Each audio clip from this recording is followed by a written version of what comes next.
अगले 5 साल भी अगर कांग्रेस आती है तो ये अपना घर भरेंगे, दलालों और दमादों की लॉटरी लगेगी।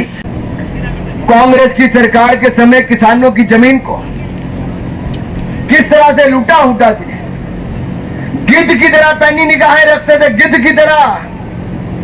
किस किस किसान की जमीन लेनी है, औने पौने दाम पे लेनी है, और औने पौने दाम पे लेने के साथ साथ इन लोगों ने हजारों करोड़ रुपए का घोटाला किया।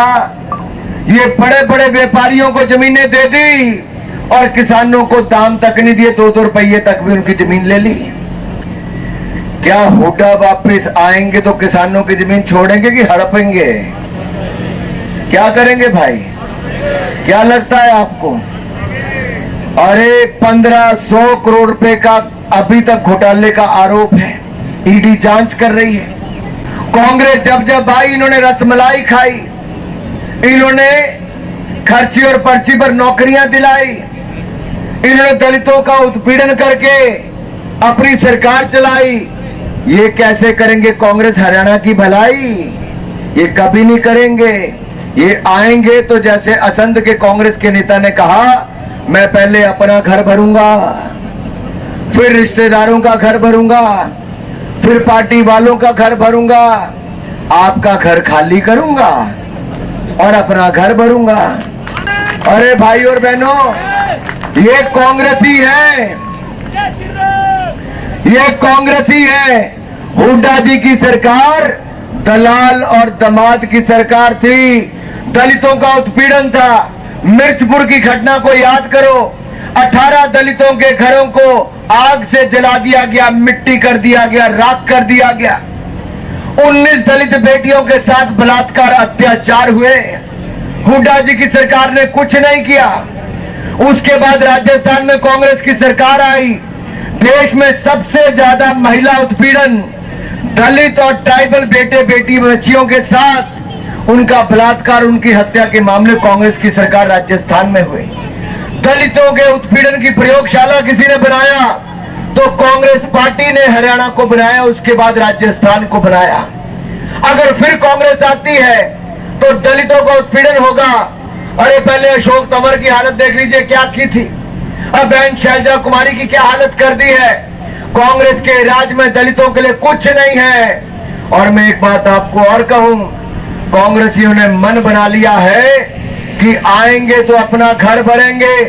जैसे पिछली हुड्डा की सरकार में दलाल और दमाद का जलवाए जलाल था, अब अगले 5 साल भी अगर कांग्रेस आती है तो ये अपना घर भरेंगे, दलालों और दमादों की लॉटरी लगेगी। आम जनता को अपने घर पे ही बैठना पड़ेगा। नौकरी तो मिली, क्या खर्चा करना पड़ा, क्या पर्ची पे सिफारिश लगानी पड़ी? अरे कांग्रेस का विधायक एनआईटी फरीदाबाद का कहता है 50 वोट पे एक नौकरी देगा। मान लो 50 वोट 11 घरों से आए या 12 घरों से आए तो 12 घरों में किसे घर को देगा भाई? पहले बता, 50 वोट वाले को।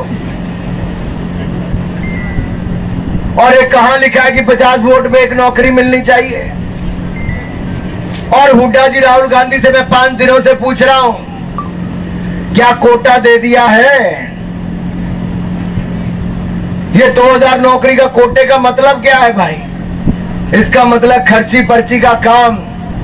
अरे ये लोग आज से उगराही करनी शुरू कर दी, फर्जी फॉर्म भराने शुरू कर दिए। कल्याण जी, इन्होंने तो हिमाचल प्रदेश में फर्जी फॉर्म भराए और अभी चुनाव का पोलिंग होकर हटी, अगले दिन कूड़ेदान भरे पड़े थे फॉर्मों के साथ। जनता ने पूछा फॉर्म यहां क्यों पड़े? तो उन्होंने कहा अब तो चुनाव हो गया।